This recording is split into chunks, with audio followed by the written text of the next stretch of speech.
The bank robber's bullet had grazed her temple, leaving a scar that pulled the left corner of Willa Zimmerman's mouth into a permanent slight grimace.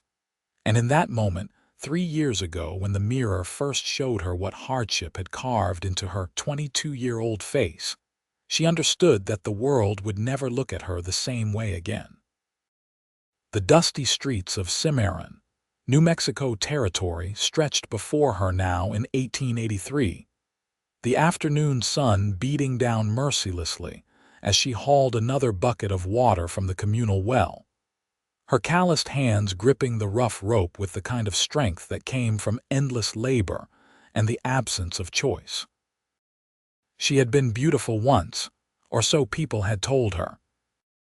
Back in Kansas, before her father lost everything to drought and drink, before her mother died of consumption, before Willa found herself married at 18 to a man who saw her face as property and her body as something to be used until it broke. Marcus Zimmerman had brought her west with promises of gold and a fresh start, but what he found instead was a talent for gambling and losing, for drinking away what little money they scraped together, for raising his fists when frustration boiled over. The night he died in a saloon fight over an accused card cheat, Willa felt nothing but a cold relief that settled into her bones like winter frost. That was 14 months ago. Since then, she had worked every job a woman could respectably hold in a rough mining town, and several that pushed the boundaries of respectability. She scrubbed floors at the boarding house, took in washing, mended clothes by candlelight until her eyes burned, and sometimes served drinks at the Silver Spur when they needed extra hands. The work aged her, carved lines around her eyes and mouth, turned her once soft hands into tools as rough as leather. Her honey-blonde hair had dulled to the color of desert grass, and she kept it pinned back severely, practical and plain. The scar, the lines, the way hardship had hollowed her cheeks and sharpened her features, all of it marked her as someone life had chewed up and spit out. But she was still standing. That counted for something, even if no one seemed to notice. Willa hauled the water bucket back to the boarding house where she rented a cramped room barely large enough for a narrow bed and a trunk. Mrs. Henderson, the proprietor, stood on the front porch fanning herself, her face red from heat and irritation. "About time," the older woman snapped. "I need those sheets changed in rooms 3 and 7 before supper, and the front parlor needs sweeping. Lord knows why I keep you on when Sally Morton works twice as fast." Because Sally Morton had a husband who brought home a miner's wages and did not need the pittance you pay, Willa thought, but she only nodded and said, "Yes, madam, I will get right to it, Mrs." Henderson's eyes traveled over Willa's face with barely concealed distaste, the way they always did, as if the scar were a personal affront to her sensibilities. Willa had grown used to that look, the way people glanced at her and then quickly away, embarrassed or uncomfortable or simply uninterested. She was 25 years old and might as well have been 50 for all the notice she drew from anyone who was not looking to exploit her desperation. She worked through the afternoon, her back aching as she stripped and remade beds, swept floors, carried out chamber pots, and hauled in fresh water. The boarding house catered to miners and occasional cowboys passing through, men who tracked in half the desert with their boots and thought nothing of the labor required to clean up after them. By the time the sun began its descent toward the Sangre de Cristo Mountains, painting the sky in shades of orange and purple, Willa's entire body throbbed with exhaustion. She was dumping dirty wash water in the back alley when she heard the horses. 3 of them, ridden hard, their hooves throwing up dust as they thundered down the main street. Willa paused, bucket in hand, and watched as the riders pulled up in front of the sheriff's office. Even from a distance, she could see the tension in their postures, the way one of them gestured urgently while another dismounted and strode inside. Trouble. There was always trouble in Cimarron, a town that sat at the crossroads of cattle trails and mining claims, where desperate men came to make their fortunes and often lost their lives instead. Willa had learned to keep her head down and her business her own, to not ask questions and not invite attention. Survival meant invisibility, and she had become very good at disappearing into the background of other people's lives. She finished her work as twilight settled over the town, then climbed the narrow stairs to her room and sank onto the bed without bothering to light the lamp. Through the thin walls, she could hear the sounds of the boarding house settling in for the night, the creak of floorboards and murmur of voices, the distant tinny sound of a piano from one of the saloons down the street. Her stomach growled, but she ignored it. She had a little bread and cheese wrapped in cloth in her trunk, and that would do for supper. Saving money meant skipping meals sometimes, meant ignoring hunger until it became just another constant ache in a body full of them. Sleep came hard, the way it always did. Willa lay in the darkness and thought about Kansas, about the girl she had been before life taught her that beauty was a fragile thing and strength the only currency that mattered. She thought about her mother's gentle hands and her father's laugh before drink stole it away. She thought about escape, about saving enough money to go somewhere new, somewhere no one knew her story or her scars. California, maybe, or even back east to St. Louis. Somewhere she could start over, though she no longer knew what starting over would even look like. Dawn came too soon, gray light filtering through the small window to pull her from restless dreams. Willa rose, splashed water on her face from the chipped basin, and pinned her hair back with mechanical efficiency. Her reflection in the small mirror above the basin showed her what it always did. A woman carved from necessity, marked by hardship, no longer young and never again beautiful. She looked away and got dressed. The same faded calico dress she wore most days, mended in 3 places and worn soft from washing. Downstairs, Mrs. Henderson had a list of tasks waiting. It was Sunday, which meant the boarding house would be quiet, most of the residents either sleeping off Saturday night's excesses or attending one of the churches at the edge of town. Willa preferred the quiet days, when she could work without the constant awareness of eyes sliding over and past her, of men who looked through her as if she were furniture. She was scrubbing the front steps when the cowboy rode into town. He sat his horse with the easy confidence of a man born to the saddle, tall and broad-shouldered, dressed in worn denim and a faded blue shirt, a dusty Stetson pulled low against the morning sun.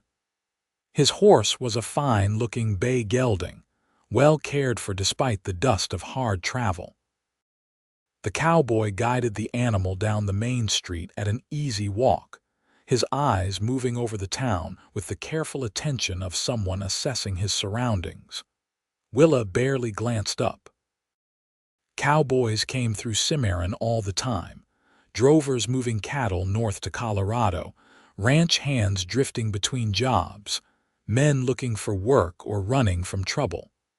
They all had that same weathered look, that same aura of restless movement. This one would get a drink, maybe a bath and a bed, then move on like all the others. She wrung out her scrub brush and moved to the next step, focusing on the work. But some instinct made her look up again just as the cowboy passed the boarding house, and for a brief moment, their eyes met. His were a startling shade of gray-blue, clear and direct, and there was something in his gaze that made her breath catch. Not the usual quick dismissal or the uncomfortable avoidance, but a look of genuine acknowledgement as if he actually saw her. Then the moment passed. The cowboy touched the brim of his hat in a brief, courteous gesture and rode on toward the livery stable. Willa returned to her scrubbing, shaking off the strange flutter in her chest. Foolishness, that is what it was.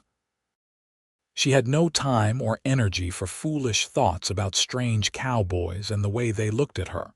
The morning wore on. Willa finished the steps, then moved to beating rugs in the backyard, sending clouds of dust into the still air. The heat built steadily, the way it always did in late summer, turning the town into a furnace by midday. She worked through it with the grim determination of someone who had no other choice, pausing only to drink water from the pump and wipe the sweat from her face with her apron. She was carrying an armload of rugs back inside when she heard the commotion from the street. Raised voices, the sound of breaking glass, and then a woman's scream. Willa dropped the rugs and ran toward the front of the house, her heart pounding. A small crowd had gathered outside the general store. As Willa pushed closer, she could see a wagon overturned in the street, its contents spilled across the dirt. A woman knelt beside the wagon, crying over a man who lay motionless, blood spreading from a wound in his side. Two other men stood nearby, one holding a knife, both of them swaying drunk even at this hour. "He should not have got in my way," the man with the knife slurred. "Should not have told me I could not have what I wanted." The sheriff was nowhere to be seen, probably sleeping off his own Saturday night indulgences.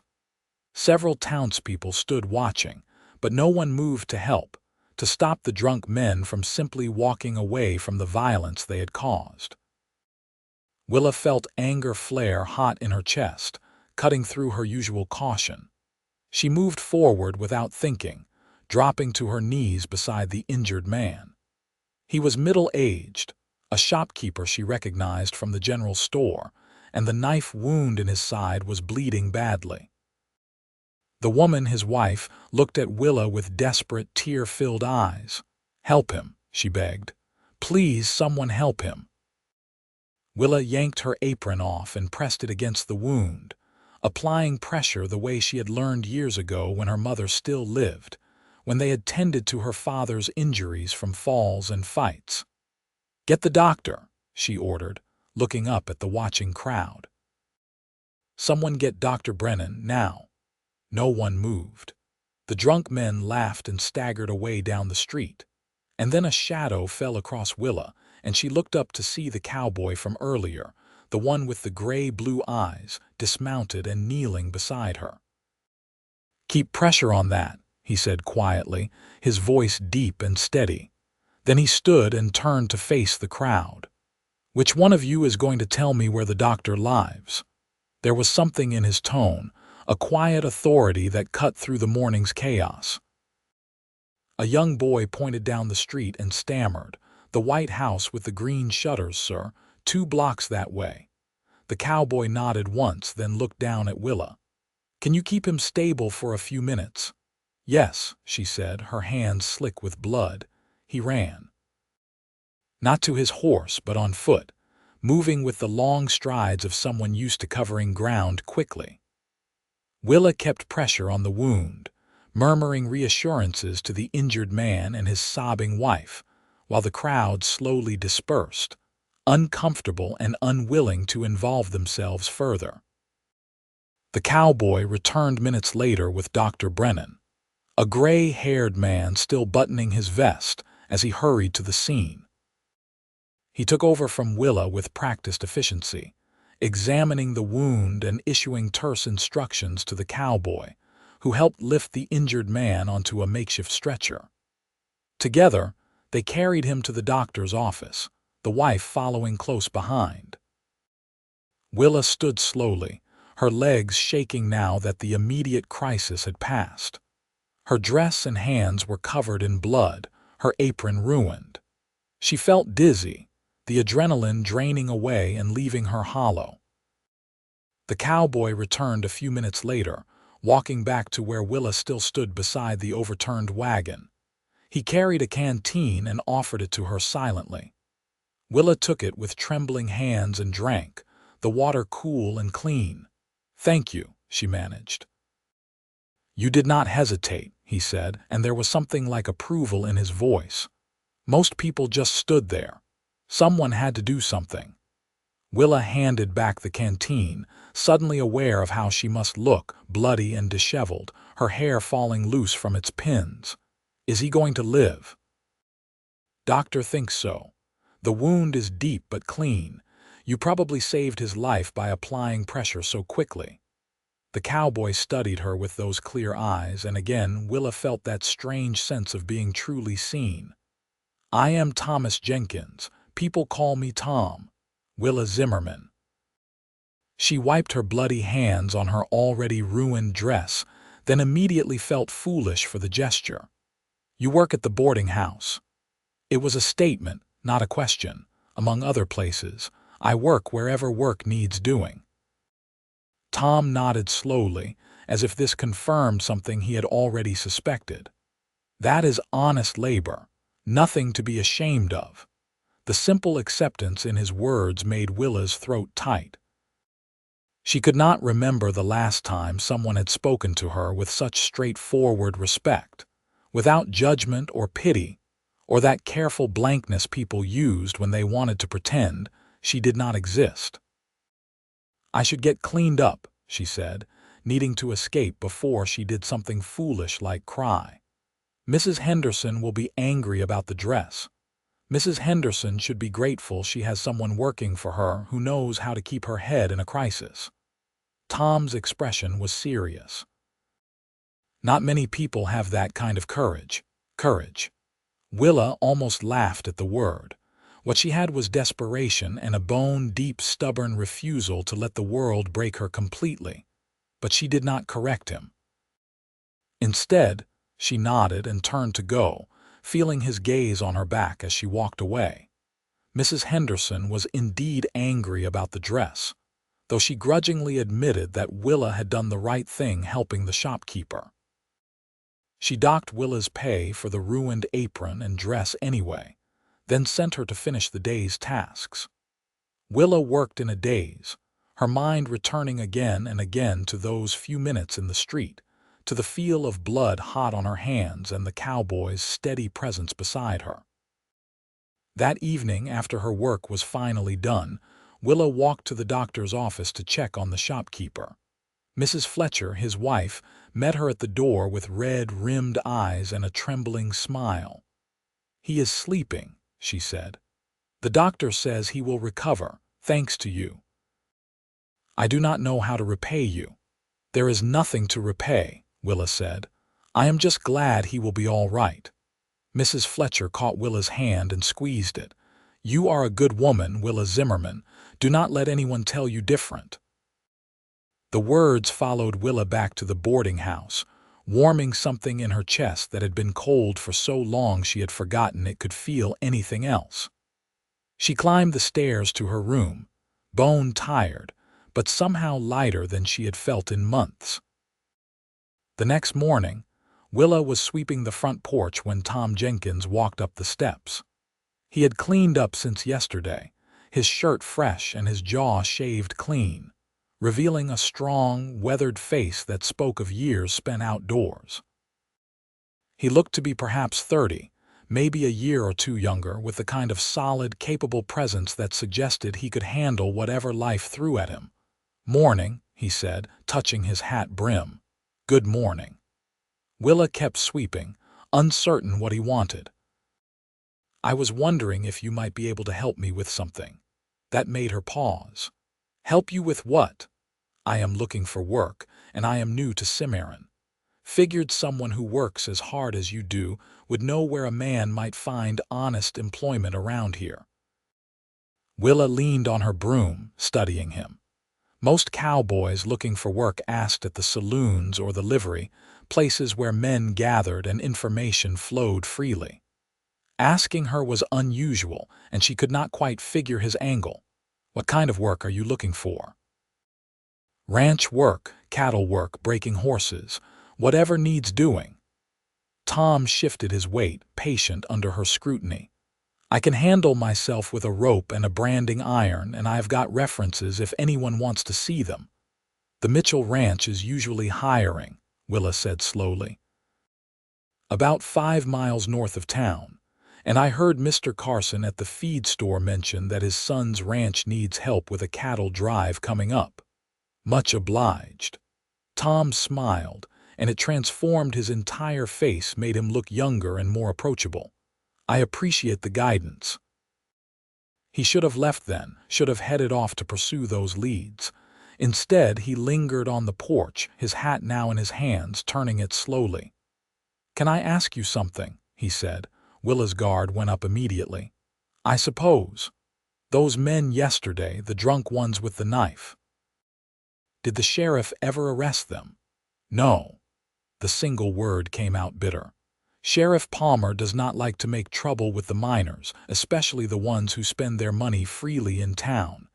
He said it was an unfortunate accident and let them go." Tom's jaw tightened, anger flashing in his gray-blue eyes. "That is not justice." "No," Willa agreed, "but it is how things work in Cimarron." "Seems to me that is how things work in a lot of places," Tom said quietly, "but that does not make it right. Right and real are two different things." "Maybe." He settled his hat back on his head, "but maybe it does not have to be that way." He left then, striding down the steps and heading up the street with that same easy confidence. Willa watched him go, feeling something stir in her chest that she could not quite name. Hope, maybe, or the faint possibility that the world contained more than just endless hardship, and the people who enabled it. Over the next week, Tom Jenkins became a regular presence in Cimarron. He found work at the Mitchell Ranch, riding in each evening to stable his horse and take a room at Mrs. Henderson's boarding house. Willa saw him coming and going, always with a courteous nod, sometimes a few words of greeting. He did not treat her any differently than he treated anyone else, which meant he treated her with respect and straightforward friendliness. And Willa found herself looking forward to those brief interactions more than she wanted to admit. On Wednesday evening, Willa was taking down laundry from the line behind the boarding house when she heard raised voices from the street. She recognized Tom's deep tones, calm but firm, and another man's voice rising in anger. She hurried around the building to find Tom standing between two men who looked ready to throw punches, his hands raised in a placating gesture. "There is no need for this," Tom was saying. "Whatever the disagreement is, I am sure it can be settled without violence." "Stay out of it, Cowboy," one of the men snarled. He was young and drunk, swaying slightly. "This does not concern you. You are standing in front of where I am staying, shouting loud enough to wake the dead. I would say that makes it my concern."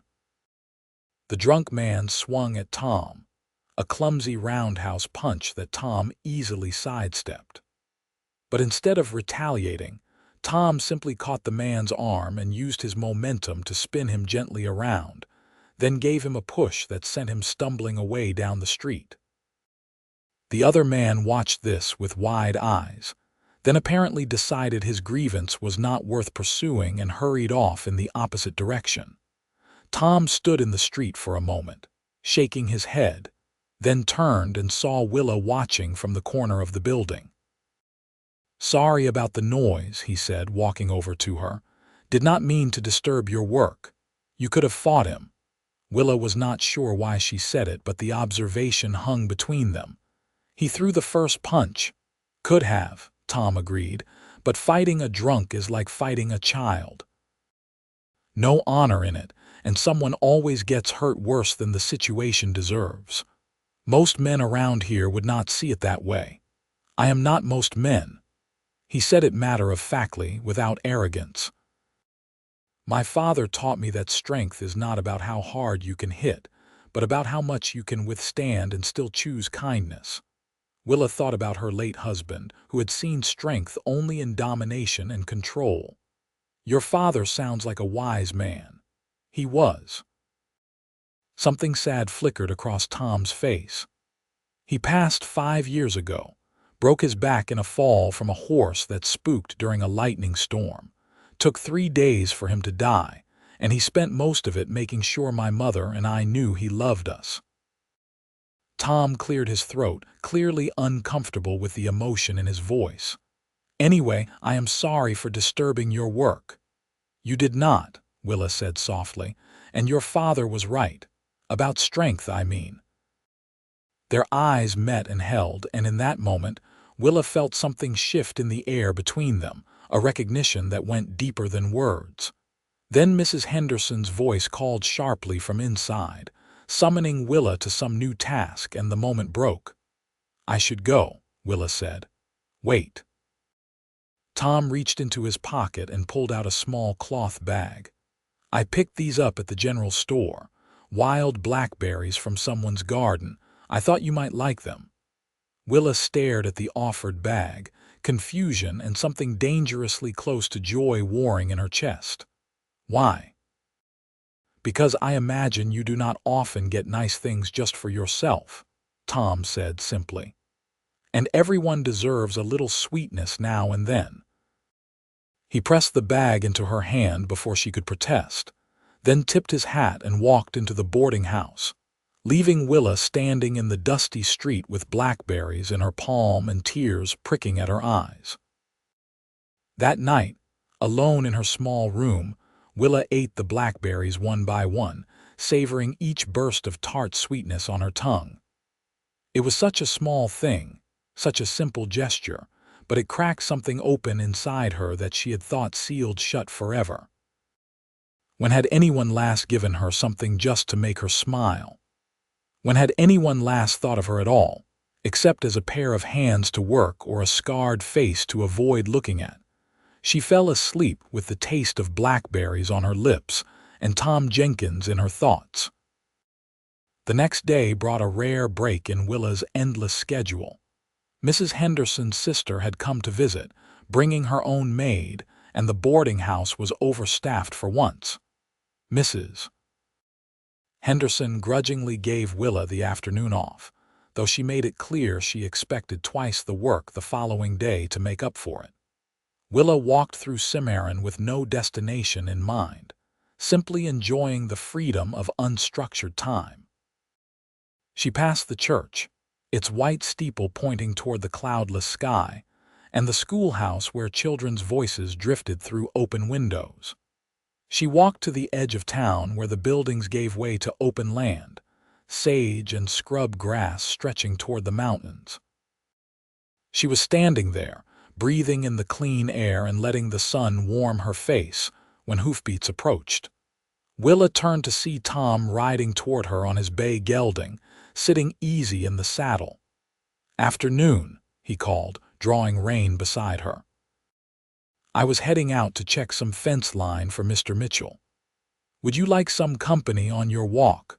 Willa hesitated, old habits screaming at her to say no, to keep her distance, to not let anyone get close enough to hurt her. But the memory of blackberries and kindness was too fresh, and she found herself nodding. Tom dismounted and walked beside her, leading his horse. For a while neither of them spoke, the silence comfortable rather than awkward. The land spread out around them in shades of gold and green, the mountains rising in the distance like ancient sentinels. "It is beautiful out here," Tom said eventually. "Different from Texas where I grew up, but beautiful in its own way. You are from Texas, small town outside San Antonio." "My family had a ranch, cattle and horses mostly. Lost it when my father died and the bank called in the loans." Tom's voice was matter of fact, stating a simple truth without self-pity. "My mother went to live with her sister in Austin, and I have been working my way north and west ever since, looking for a place that feels right." "Does Cimarron feel right?" Willa was not sure why the answer mattered to her, but it did. Tom glanced down at her, and that small smile touched his lips again. "It is starting to." They walked further, and Tom told her about Texas, about growing up with the sun on his back and dust in his lungs, about learning to ride before he could properly walk and understanding cattle before he understood arithmetic. His voice painted pictures of a life that was hard but full of love, of a father who taught through example, and a mother whose strength came from gentleness. It was so different from Willa's own childhood, marked by her father's decline and her mother's quiet suffering, that she could barely imagine it. "What about you?" Tom asked. "Where are you from?" Willa's instinct was to deflect, to give some vague answer and change the subject. But Tom had shared his story honestly, and something in her wanted to offer the same trust back. "Kansas," she said. "Small farming town that probably does not exist anymore. My father was a farmer until the drought killed the crops and he started drinking to forget. My mother died when I was 17. I married young, thinking it was escape." She laughed, a bitter sound. "Turned out I was just trading one hard life for another. Your husband." Tom's voice was careful. "The one who died in Cimarron. You heard about that." Of course he had.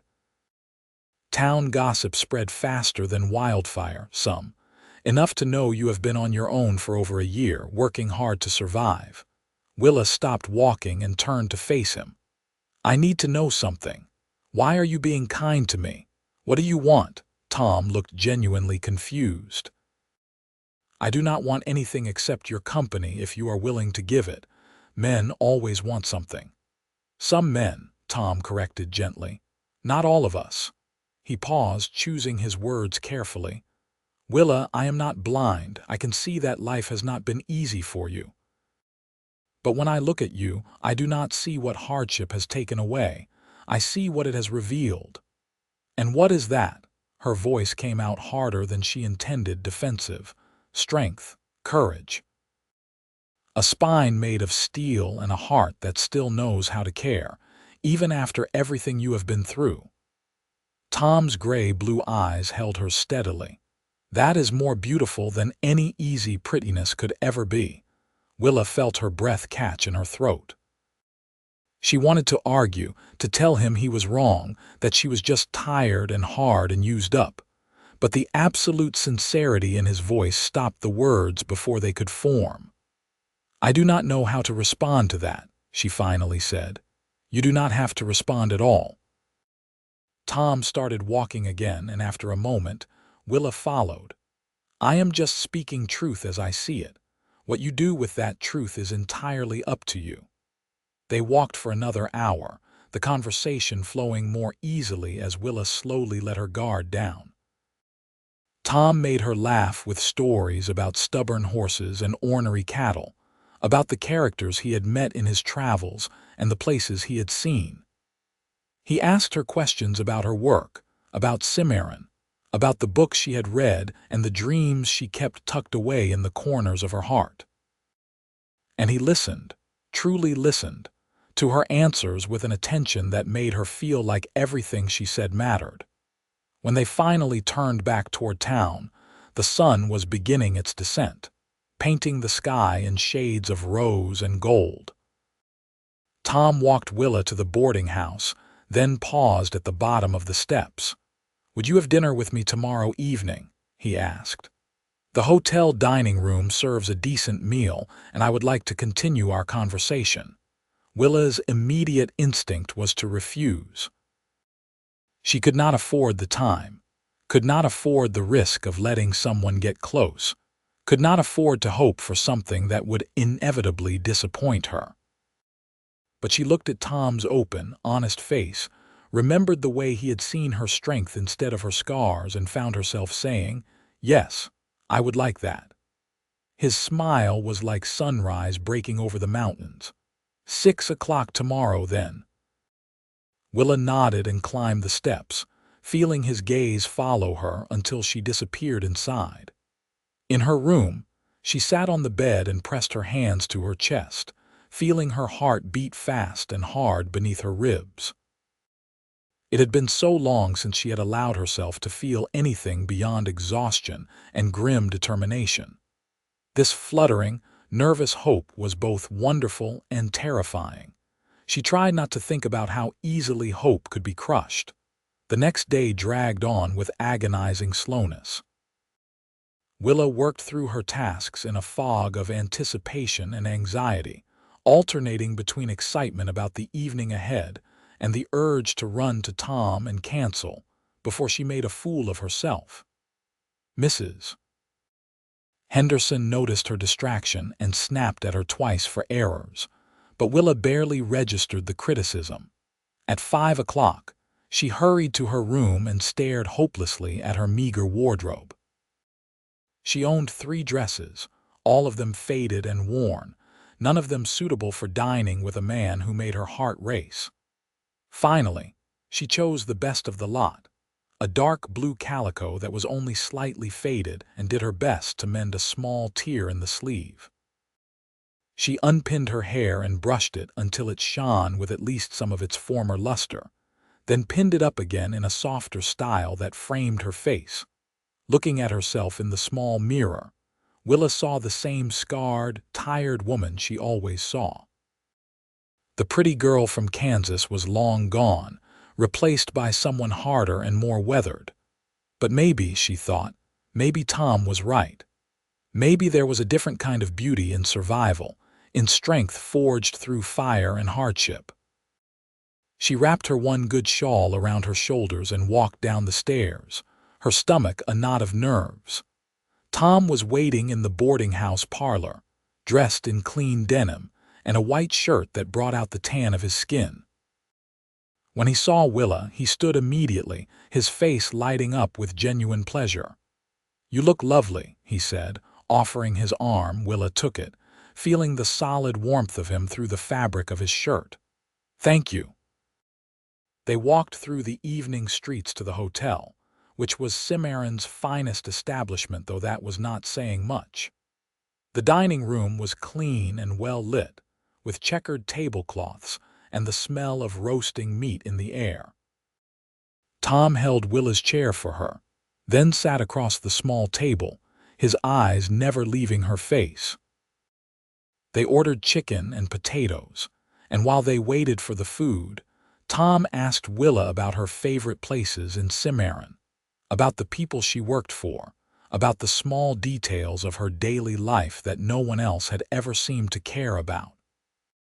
He made her feel interesting, made her feel like her thoughts and opinions mattered. When the food arrived, they ate and talked about everything and nothing. Tom told her about his dreams of someday having his own small ranch, just a few acres and some cattle, a place to put down roots and build a life. Willa admitted that she had once dreamed of going to California, of seeing the ocean, though she had long since given up that dream as impossible. "Why impossible?" Tom asked. "Because dreams are for people who can afford them," Willa said. "I am too busy surviving to dream." "Survival is important," Tom agreed, "but so is having something to survive for." He reached across the table and covered her hand with his, the gesture gentle and tentative. "You deserve more than just getting through each day, Willa. You deserve happiness." Willa looked down at his hand covering hers, at the calluses that matched her own, at the strength in his fingers. When was the last time someone had touched her with tenderness rather than demand or disgust? She could not remember. "I do not know if I remember how to be happy," she admitted quietly. "Then maybe we can figure it out together." The simple offer, spoken with such sincerity, made Willa's eyes burn with unshed tears. She blinked them back and turned her hand over beneath his, lacing their fingers together. The connection felt both fragile and profound, like the first green shoot pushing up through hard, packed earth. They finished dinner and Tom walked her back to the boarding house, their hands still joined. At the bottom of the steps he released her reluctantly.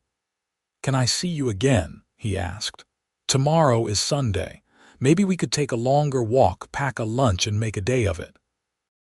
"I would like that," Willa said, and meant it with every fiber of her being. Tom smiled and, moving slowly enough that she could have pulled away if she wanted, leaned down and pressed a soft kiss to her forehead. "Sleep well, Willa Zimmerman." He stepped back and tipped his hat, then walked away into the darkness. leaving Willa standing on the steps with her heart full to bursting, and her mind reeling with the impossible possibility that maybe, just maybe, her life could be something other than endless hardship. Sunday dawned clear and bright, the sky a brilliant arc of blue unmarred by clouds.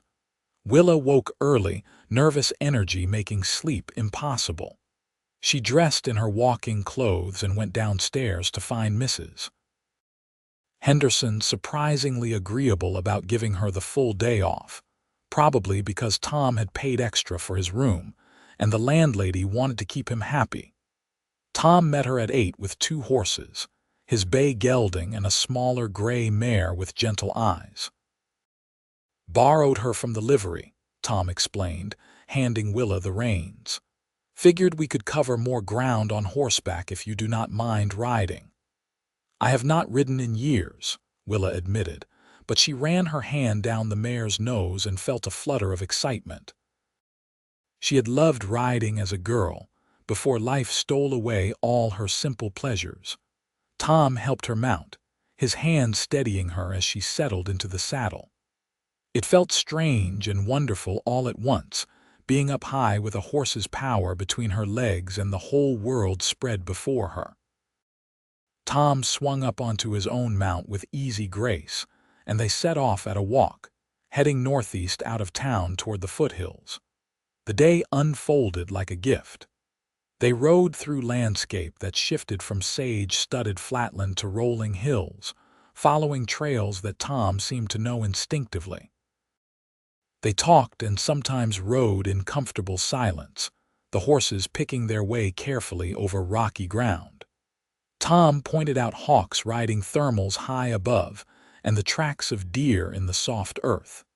He told her the names of plants and showed her where wild raspberries grew in tangled bushes. They stopped beside a creek to let the horses drink and eat the lunch Tom had packed: bread and cheese, dried apples, cold chicken. They sat on a flat rock with their feet dangling over the water, shoulders touching, and Willa felt more at peace than she had in years. "Tell me about your marriage," Tom said gently. "If you want to talk about it." Willa was quiet for a long moment, watching the water flow over smooth stones. "Marcus was handsome and charming when we met. I was 18 and grieving my mother, and he made me feel special. He talked about adventure, about building a life out west. I thought I was in love." She paused, gathering her thoughts. "But once we were married, once he had what he wanted, he changed. Or maybe he just stopped pretending to be someone he was not. He gambled, drank, wasted what little money we had. And when I tried to talk to him about it, when I tried to make him see reason, he would." She touched the scar on her temple unconsciously. "This was not from a bank robber. That is just the story I tell." Tom's jaw clenched, anger flashing in his eyes. "He hit you. Many times. The scar came from when he threw a whiskey bottle. Everything after that is a blur until I woke up with the town doctor stitching my scalp." Willa looked down at her hands. "I stayed because I did not know where else to go. No money, no family, no options. Then he died in a fight, and I felt nothing but relief and guilt for feeling relieved." "You have nothing to feel guilty about," Tom said firmly. "He was supposed to protect you, cherish you, and instead he hurt you. His death freed you from torment you should never have endured." "I know that in my head," Willa said, "but sometimes my heart still struggles with it." Tom was quiet for a moment, then said, "My father used to say that healing is not about forgetting the wounds, but about not letting them define who you become. You survived something terrible, Willa. That takes tremendous strength, but you do not have to carry the weight of it alone anymore."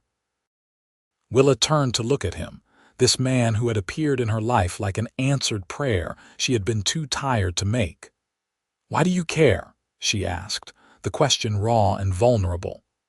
"Why do you look at me and see something worth knowing when everyone else looks through me like I am invisible?"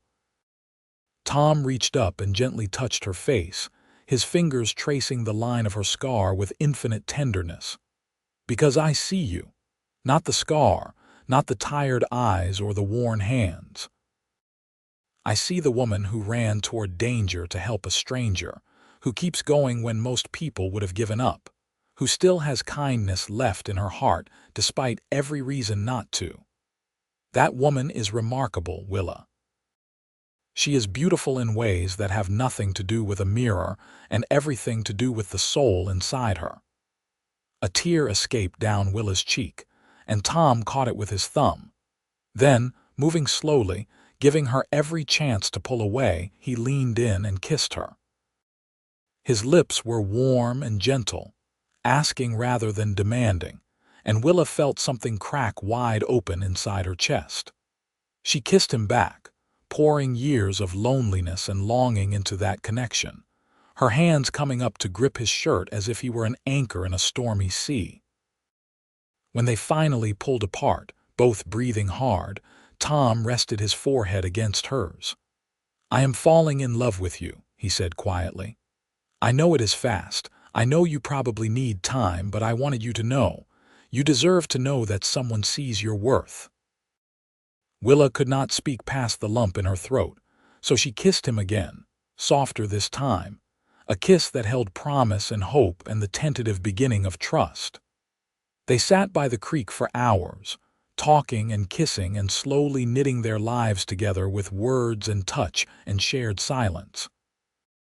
As the sun began its descent, they reluctantly mounted their horses and rode back toward Cimarron.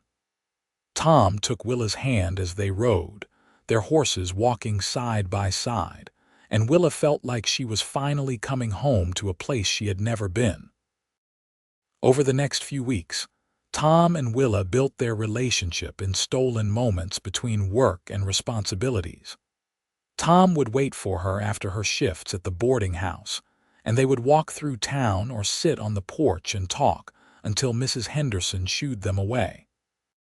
On Sundays, they rode out into the countryside, exploring and building a shared landscape of memories.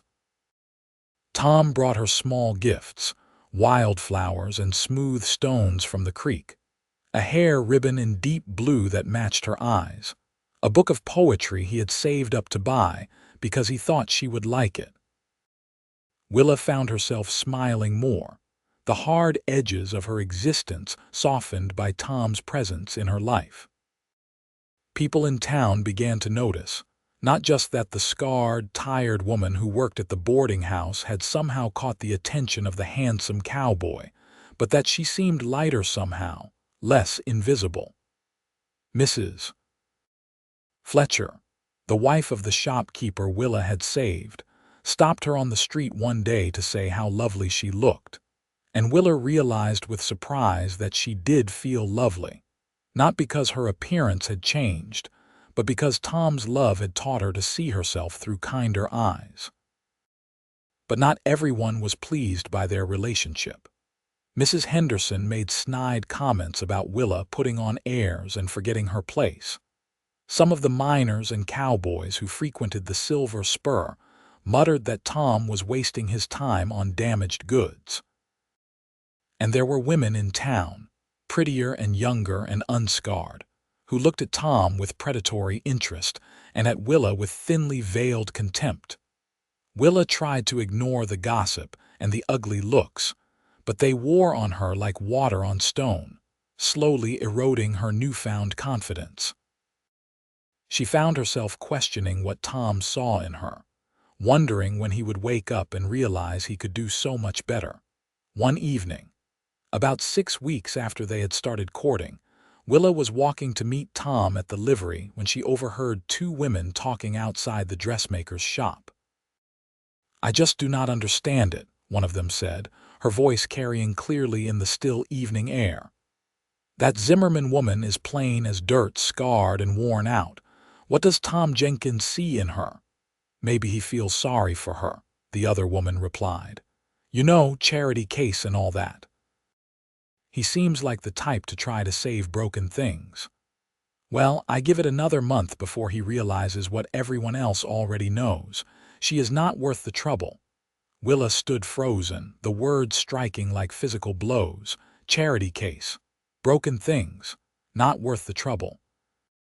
All the old fears came rushing back. The certainty that she was fooling herself, that Tom's kindness was pity rather than love, that she would inevitably be abandoned once again.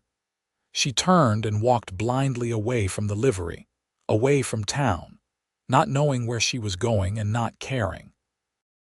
She ended up at the edge of the cemetery, sitting on a stone bench in the gathering darkness, tears streaming down her face. That is where Tom found her an hour later, having gone looking when she did not appear at their meeting place. "Willa," he said, sitting beside her and immediately pulling her into his arms. "What happened? Are you hurt?" She shook her head, unable to speak past the tears. Tom held her and waited, his presence solid and patient until the storm of emotion passed and she could breathe again. "Tell me," he said gently. So Willa told him what she had overheard, the words spilling out in a rush. "And they are right," she finished miserably. "I am broken and used up, and you could have anyone. Why would you choose me?" Tom was quiet for a long moment, and in that silence, Willa felt her worst fears confirmed. Then he took her face in his hands and made her look at him, his gray-blue eyes intense in the fading light. "You want to know what I see when I look at you?" he asked. "I see a woman who has survived things that would have broken most people. I see someone who gets up every morning and faces a hard world with courage and grace. I see hands that work tirelessly, a heart that still knows compassion, a spirit that refuses to be extinguished no matter how hard life tries to snuff it out. That is not broken, Willa. That is extraordinary." "But I am not pretty," Willa whispered. Your face tells the story of your life," Tom interrupted. "And it is a story worth reading. Yes, you have a scar. Yes, there are lines that come from hardship and worry. But when I look at you, I see beauty that goes bone deep, the kind that does not fade with time or circumstance. I see the woman I am in love with, the woman I want to build a life with if she will have me." Willa stared at him, hardly daring to believe what she was hearing. "You want to build a life with me? I want to marry you," Tom said clearly. "I know we have only known each other 2 months, and I know you have every reason to be cautious after what you went through with your first husband. But Willa, I have never been more certain of anything in my life. I love you. Not out of pity, not as charity, but because you are strong and kind and real, and being with you makes me want to be a better man. Tom." Willa could not find words big enough to hold what she felt. "You do not have to answer now," Tom said. "Take all the time you need. But I want you to know with absolute certainty that I see you, all of you, and I love what I see." Willa surged forward and kissed him, pouring everything she could not say into that kiss. When they broke apart, she was crying again, but these were different tears, cleansing rather than bitter. "Yes," she said. "Yes, I will marry you."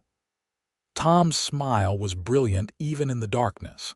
He kissed her again, and they sat in the cemetery as the stars came out overhead, holding each other and planning a future that had seemed impossible just a few short months ago. They were married 3 weeks later in a simple ceremony at the church, with Mrs. Fletcher and her husband standing as witnesses. Willa wore a new dress, still simple but clean and pretty, that Tom had insisted on buying for her despite her protests. She carried wildflowers picked that morning, and when the preacher asked if she took this man as her husband, her voice rang out clear and sure with none of the trembling uncertainty that had marked her first wedding. Tom slipped a simple gold band on her finger, and when he kissed her as his wife, Willa felt like she was finally, truly beginning her life. They spent their wedding night in Tom's room at the boarding house, which would be their home until they could afford something better. Tom was gentle and patient, understanding that Willa carried wounds that went deeper than scars. He made love to her like she was precious, like her pleasure mattered as much as his own, and afterward He held her while she cried tears of relief and release, washing away years of pain with the tenderness of his touch. In the morning, they woke tangled together, and Tom traced the lines of Willa's face with his fingertips, learning every contour and mark. "Beautiful," he murmured. And Willa believed him. Life as Tom's wife was not easy, but it was infinitely better than anything Willa had known before. Tom continued working at the Mitchell Ranch, and Willa kept her jobs at the boarding house and taking in washing, both of them saving every penny toward their dream of someday having their own small piece of land. But now the work felt different because Willa had someone to share it with, someone who came home to her each evening and made her feel like she was the center of his world. The gossips in town eventually found new targets, and Willa learned to hold her head high and ignore the occasional snide comment or judgmental look.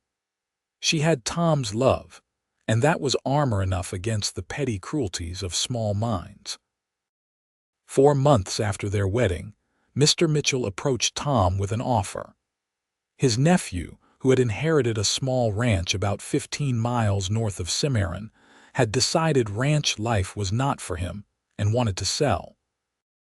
The property was modest, just 100 acres with a small house and barn, but Mitchell thought Tom might be interested and was willing to help arrange financing if Tom wanted to take it on. Tom came home that evening with eyes shining and pulled Willa into a dance around their small room, explaining the opportunity in breathless bursts. "It is not much, but it is ours if we want it. We could run cattle, breed horses, build something real. What do you think?" Willa thought about waking up in a house that belonged to them, about having land and animals and a future that stretched beyond just surviving one more day. "I think it sounds like a dream," she said. "Then let us make it real." They spent the next week riding out to see the property, walking the land and inspecting the house and barn. The house was small, just 3 rooms, but it was solidly built with a good roof and a front porch that looked out over rolling grassland toward the mountains. The barn needed some repair, and the fences were in poor shape, but Tom assured Willa that was all work he could do. They bought the ranch with a loan from Mr. Mitchell and moved in on a crisp October day, carrying their few possessions in a borrowed wagon. That first night, they sat on the porch in the darkness, listening to coyotes sing in the distance and watching the stars wheel overhead. "Are you happy?" Tom asked, his arm around Willa's shoulders. Willa leaned into his warmth and thought about the journey that had brought her here, from the broken girl in Kansas to the battered wife in Cimarron to this moment, sitting beside a man who loved her on land that belonged to them both. "I did not think I was allowed to be happy," she said honestly. "For so long I thought happiness was for other people, people who had not been through what I went through. But yes, Tom, I am happy. Happier than I ever thought possible." Tom kissed the top of her head. "Good, because I plan to spend the rest of my life making sure you stay that way." The first year on the ranch was hard work from dawn to dusk. Tom repaired fences and the barn while Willa tended a vegetable garden and learned to manage chickens. They bought a small herd of cattle with money Tom had saved and bred Tom's bay gelding to a mare, hoping to start a modest horse breeding operation. The work was endless and exhausting, but it was theirs, and that made all the difference. Willa discovered she had a talent for managing the ranch's accounts and planning for the future. She tracked every penny spent and earned, figured out how to stretch their resources, and made connections with merchants in Cimarron who were willing to buy their eggs and vegetables. Tom deferred to her judgment on financial matters with complete trust, and Willa found herself developing confidence she had never known she possessed. They made friends with their neighbors, other ranchers and farmers who understood the challenges of working the land. The Mitchells visited often, and Mr. Mitchell became something of a mentor to Tom, offering advice and assistance as Tom learned the complexities of running his own operation. Willa grew close to Mrs. Mitchell, a warm, practical woman who taught her to preserve food for winter and shared recipes and gardening tips. By the time their first anniversary arrived, the ranch was starting to show real promise. The cattle were healthy and multiplying. Their mare had produced a fine foal that would fetch a good price, and they had managed to pay down a good portion of their loan. Tom and Willa celebrated with a quiet dinner on their porch, watching the sunset paint the sky in shades of fire. "I love you," Tom said, raising his glass of elderberry wine that Willa had made. "More today than yesterday, and I will love you more tomorrow than today." Willa clinked her glass against his, her heart full. "I love you too. Thank you for seeing me when I could not see myself. Thank you for having the courage to let yourself be seen." That winter brought heavy snows and bitter cold, testing both their preparations and their resolve. They spent long evenings huddled by the fire, Tom reading aloud from books while Willa mended clothes or knitted socks. On the worst nights, when the wind howled and the cold seeped through every crack, they kept each other warm with their bodies and their love, and Willa marveled at how something as simple as being held could make her feel safer than any fortress. When spring finally arrived, melting the snow and turning the land green, Willa realized she had not had her monthly bleeding in some time. She waited another month to be sure, then told Tom one evening as they sat on the porch watching the sunset. "I am with child," she said simply. Tom went very still, then slowly turned to look at her. "Truly," Willa nodded, suddenly nervous. They had not talked much about children, both so focused on building the ranch and their life together. "I think I am about 3 months along. Are you pleased?" Tom pulled her into his arms, his face buried in her hair. "Pleased does not begin to cover it. Willa, this is—" His voice broke with emotion. "A child, our child, a family." Relief flooded through Willa, followed by joy so intense it made her dizzy. "A family," she echoed, tasting the word. "I want to give this child everything I never had. Safety, love, a stable home." "We will," Tom promised.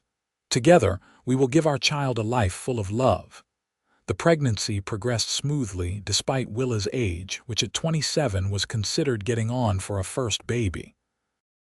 She continued her work on the ranch as long as she could, finally slowing down in her 7th month when her belly made bending over difficult. Tom hovered anxiously, trying to prevent her from doing any heavy work, and Willa alternated between being touched by his concern and exasperated by his overprotectiveness. Their son was born on a cold February night in 1885, delivered by Mrs. Mitchell, with Tom gripping Willa's hand through every contraction and moment of pain. When the baby finally emerged, squalling and red-faced and perfect, Willa felt something shift in her very soul. This small creature, created from love and carried in her body, represented possibility and hope in its purest form. They named him Henry Thomas Jenkins, after Tom's father and himself, and called him Hank. He had Tom's gray-blue eyes and Willa's stubborn chin, and from the first moment, he owned his parents' hearts completely. The first few months were sleepless and exhausting, learning to care for an infant while still managing the ranch. But Tom was a devoted father, walking the floor with Hank in the middle of the night so Willa could rest, changing diapers and learning to soothe the baby's cries with the same patience he showed with skittish horses. Watching him with their son, seeing the tenderness and joy on his face, Willa fell in love with her husband all over again. As Hank grew from infant to toddler, the ranch grew too. They added more cattle, bred more horses, and slowly expanded their operation. Tom hired on occasional help during busy seasons, and Willa managed the household and accounts with increasing confidence. They were not wealthy by any means, but they were comfortable and getting more so each year. When Hank was 2 years old, Willa became pregnant again. This time, the pregnancy was harder, and she was often sick and exhausted. Tom worried constantly, but Willa assured him that some pregnancies were just difficult and that she would be fine. Their daughter was born in August 1887, a hot summer night that seemed to last forever. The labor was long and difficult, and there was a moment when Mrs. Mitchell's face went tight with concern and Tom's hand gripped Willa's so hard she thought her bones might break. But finally, after hours of struggle, their daughter arrived, smaller than Hank had been but healthy and strong-lunged. They named her Sarah Grace, after Willa's mother and the grace that had led Willa to Tom. She had Tom's dark hair and Willa's blue eyes, and from the beginning, she was a serious, watchful baby who seemed to observe the world with ancient wisdom. With 2 children and a growing ranch, life became a beautiful chaos of feeding schedules and cattle drives, of teaching Hank to ride and soothing Sarah's teething cries, of stolen moments between Tom and Willa, where they remembered they were lovers as well as partners and parents. The work never ended, but it was good work, meaningful work, building a legacy for their children. The years passed, marked by the rhythms of ranch life and family milestones. Hank grew into a sturdy, adventurous boy who followed his father everywhere, learning to rope and ride before he was 5.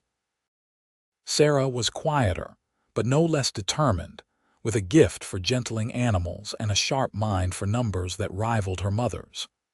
Willa taught both children to read and write, determined they would have the education she had never received. In 1890, Willa discovered she was pregnant again at age 32. This pregnancy was a surprise but a welcome one, and their 3rd child, a son they named James Mitchell Jenkins after Tom's mentor, was born the following spring. Jamie, as they called him, was the easiest of their babies, content and cheerful, and he brought laughter into their home with his sunny disposition. The ranch continued to prosper. Tom developed a reputation for breeding quality horses, and ranchers came from as far as Colorado to buy his stock. Willa's management ensured they weathered difficult years and capitalized on good ones, building their savings and expanding their holdings. By the time Hank was 10, they owned 300 acres and a respectable herd of cattle and horses. But it was not the material success that mattered most to Willa. It was the life they had built together, the family they had created, the love that grew deeper and more complex with each passing year. It was watching Tom teach their children with the same patience and kindness he had shown her. It was the way he still looked at her across the dinner table like she was the most precious thing in his world. It was the security of knowing she was loved, completely and without reservation, scars and all. One evening, when Willa was 35 and they had been married for nearly 12 years, she stood on the porch watching the sunset while Tom rode in from the north pasture. He dismounted and climbed the steps, sliding his arms around her waist from behind and resting his chin on her shoulder. "What are you thinking about?" he asked. Willa leaned back into his embrace, watching their children play in the yard. Hank, now 11, was teaching 8-year-old Sarah to throw a lasso while 5-year-old Jamie ran in circles around them, giggling. "I am thinking about the woman I was when we met, how lost I was, how certain I was that my life would never be anything but hardship and survival. And now," Tom's arms tightened around her, "now I have everything. A home, children, a partnership that makes me stronger. Love that sees past the scars to who I really am." Willa turned in his arms to face him. "You gave me back my life, Tom. You showed me that I was worth more than I ever dreamed possible." "You always had that worth," Tom said, cupping her face gently. "I just helped you see it." "But Willa, You gave me something too. You gave me a home, a family, a purpose that goes beyond just existing. You made me the man my father hoped I would become." They kissed there on the porch, still as passionate about each other as they had been that first day by the creek. The children's laughter rang through the evening air, and somewhere in the distance, cattle lowed and horses whinnied. It was an ordinary moment in an ordinary life, and to Willa, it was perfect. The years continued to unfold, bringing challenges and triumphs in equal measure. There was the drought of 1893 that tested their resources and resilience.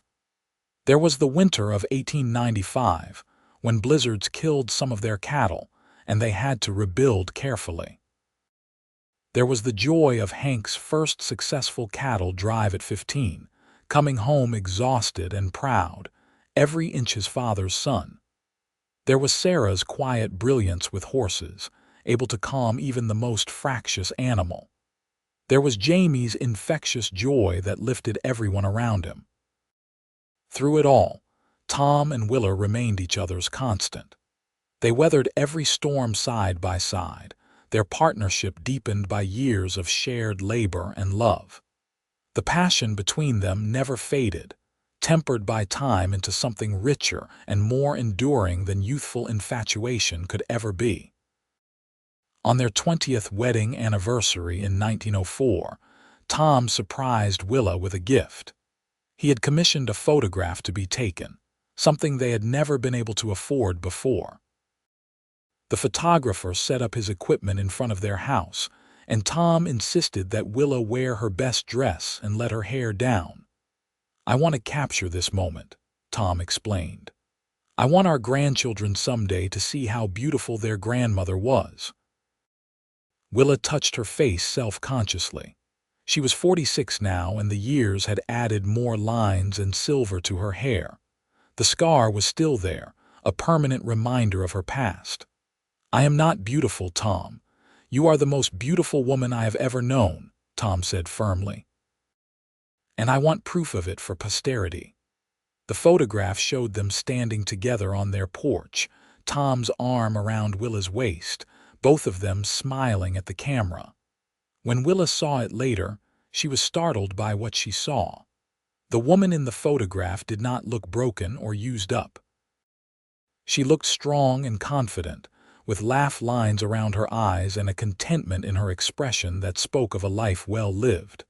She looked like someone who had survived hardship and emerged not just intact but triumphant. She looked beautiful. "You see it now?" Tom asked, looking at the photograph over her shoulder. "Do you see what I have always seen?" Willa nodded, tears blurring her vision. "I see a woman who was lost and found her way home. I see a woman who was loved back to life." "You did not need to be loved back to life," Tom corrected gently. "You were always alive, always strong. But maybe I helped you see your own strength. Just like you helped me understand that being a good man is not about never falling but about always getting back up." They framed the photograph and hung it in their parlor, and Willa found herself looking at it often in the years that followed. It became a touchstone, a reminder of how far she had come and how much she had to be grateful for. The children grew and began to build their own lives.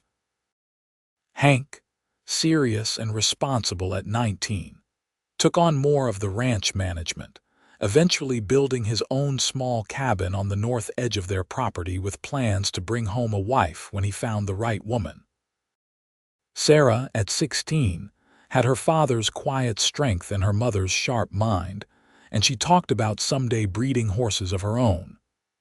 Jamie, 12 and still full of mischief, was the heart of their household, making everyone laugh with his stories and antics.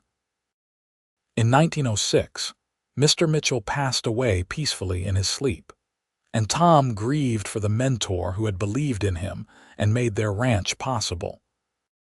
They named their newest foal, a fine bay colt, Mitchell in his honor, and Tom made sure the old rancher's legacy lived on in the quality of their stock and the integrity of their operation.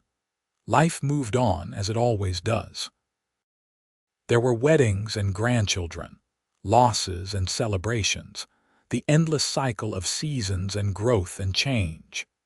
Through it all, Tom and Willa remained the foundation of their family, their love story a living example of what was possible when two people truly saw and valued each other. On a warm September evening in 1910, when Willa was 52 and Tom was 54, they sat on their porch as they had done countless times before. Their ranch sprawled around them, prosperous and well-managed, a testament to decades of hard work and dedication. Their children were grown, or nearly so, healthy and happy and building their own dreams. And Tom and Willa, weathered by time but still strong, still deeply in love, held hands and watched the sun set over the mountains. "You ever think about that day we met?" Willa asked. "When I was scrubbing the boarding house steps and you rode into town." "I think about it often," Tom admitted. "I think about how close I came to riding right past Cimarron, heading north to Colorado instead. What would have happened if I had made that choice? Would I have ever found you?" "I think we would have found each other eventually," Willa said with quiet certainty. "Some things are meant to be, like us." Tom lifted her hand to his lips and kissed her scarred knuckles. "Like this life we built together." "Like this life," Willa agreed. They sat in comfortable silence as the sky shifted through shades of orange and pink and purple. Somewhere in the house, Sarah was preparing supper, her voice lifted in song. In the barn, Hank was settling the horses for the night, his steady competence a mirror of his father's. Jamie was in town courting the blacksmith's daughter, and they would likely be hearing wedding plans soon. Willa thought about the girl she had been, beautiful and fragile, broken by a world that valued appearance over substance. She thought about the woman she had become, strong and scarred and utterly secure in her worth. And she thought about the man who had looked past surface beauty to see the steel beneath, who had loved her not in spite of her hardships but because of what those hardships had revealed about her character. "Thank you," she said quietly. "For what?" Tom asked. "For seeing me when I was invisible. For loving me when I did not know how to love myself. For building this life with me, this beautiful, messy, perfect life."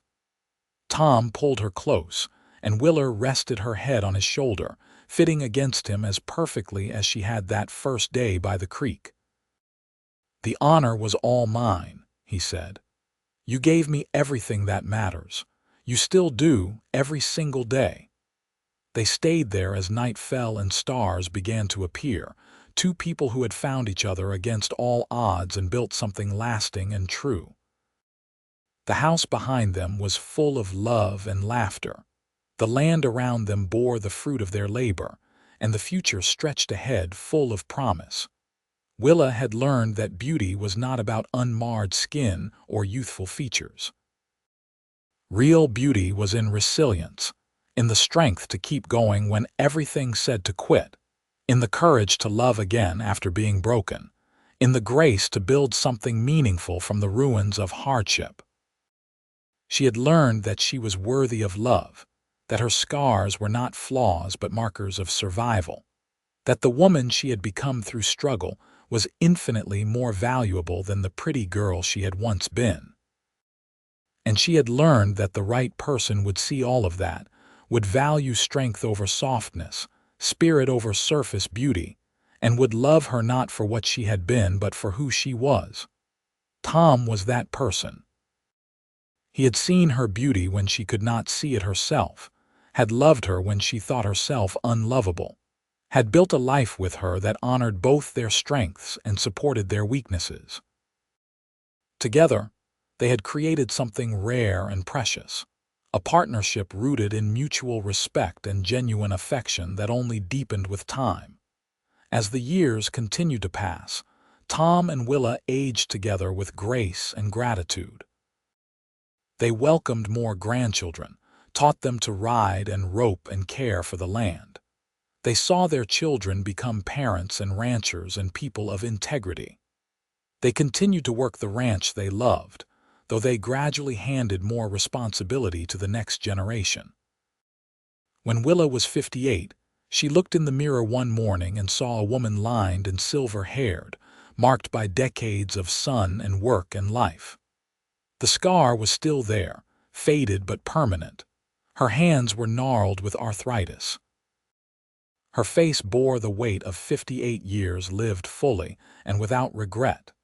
And she smiled because she finally, truly believed what Tom had been telling her for over 30 years.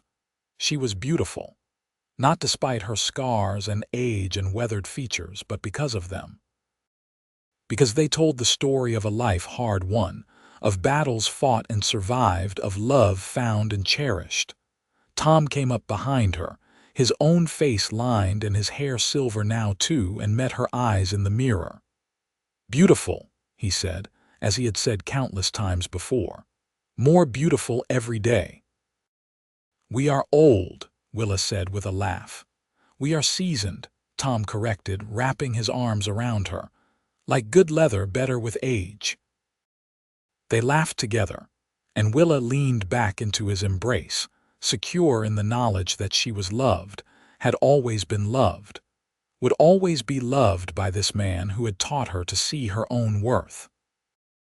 In the autumn of 1918, when Willa was 60 and Tom was 62, they celebrated their 34th wedding anniversary with all their children and grandchildren gathered around the big table Tom had built years ago. The house rang with laughter and conversation, 3 generations connected by blood and love and the legacy Tom and Willa had built together. After supper, Tom pulled Willa outside to the porch, away from the happy chaos. The air was cool and crisp, smelling of wood smoke and the earthy scent of autumn. Stars blazed overhead in a sky so clear it seemed infinite. "Dance with me," Tom said, taking Willa's hand. "There is no music," Willa pointed out, but she was already stepping into his arms. "We will make our own." They swayed together in the darkness, moving to a rhythm only they could hear, built from years of shared heartbeats and synchronized breathing. Inside, their family laughed and talked, secure in the foundation Tom and Willa had laid for them. Around them, the ranch stretched away into the night, every acre a testament to their labor and love. "Happy?" Tom asked, as he had asked so many times over the years. "Happier than I ever dreamed possible," Willa answered, as she always did. "You made me believe in happy endings, Tom Jenkins." "We made each other believe," Tom corrected. "That is what love does. It makes us believe in possibilities we thought were lost." They danced under the stars, 2 people who had found each other when both needed finding most, who had built a life of meaning and purpose and deep, abiding love. Tom still saw beauty in Willa's strength and spirit, and Willa had learned to see herself through his eyes, to value the person she had become rather than mourn the girl she had been. Their story was not about transformation or rescue, not really. It was about recognition, about one person seeing the truth of another and honoring that truth with loyalty and love. It was about 2 scarred, weathered people choosing each other day after day, building something sturdy and lasting from shared work and mutual respect. It was about understanding that real beauty is not something that fades with age or hardship, but something that deepens and becomes more precious with time. As they held each other in the autumn darkness, surrounded by the evidence of a life well lived and love well given, both Tom and Willa knew they had found something rare and precious. They had found partnership, passion, purpose, and peace. They had found home, not in a place but in each other. And that, they both understood, was the truest beauty of all. The years ahead would bring more changes, more challenges, more moments of joy and sorrow in equal measure. But Tom and Willa would face them together, their hands clasped and their hearts united. Two people who had learned that love is not about perfection or prettiness, but about seeing and valuing the truth of another person. They had learned that hardship can reveal strength rather than destroy it, that scars tell stories worth reading, and that real beauty has nothing to do with unmarred skin and everything to do with an indomitable spirit. They had learned, most importantly, that when someone loves you for who you truly are, for the strength and courage and resilience that life has carved into your very bones, that love can heal wounds you did not even know you carried and help you become the person you were always meant to be. Tom and Willa Jenkins lived the rest of their days on their ranch in New Mexico, surrounded by family and the land they loved, their story a quiet testament to the transformative power of seeing and being seen. They were not famous, not wealthy beyond the measure of their acres and cattle, but they were rich in the ways that mattered, blessed beyond measure with a love that had weathered every storm and emerged stronger for the testing. And when visitors would ask Tom in later years what made his marriage so successful when so many others failed, he would smile and say simply, "I saw her beauty when others saw only scars, and she had the courage to let me love what she thought was broken. That made all the difference."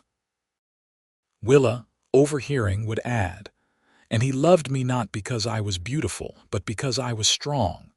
That love taught me I was worth more than I ever knew." Together, they had proven that real beauty lies not in perfection but in perseverance, not in unmarred surfaces but in the strength of spirit that hardship reveals. They had proven that love, real love, sees past the superficial to honor the essential truth of another human being. And they had built a legacy not of wealth or fame, but of integrity, partnership, and the enduring power of two people who chose each other and kept choosing each other, day after day, year after year, until their lives became so intertwined that neither could imagine existing without the other. That was their story. That was their truth. That was the love that sustained them through all the years of their lives and beyond.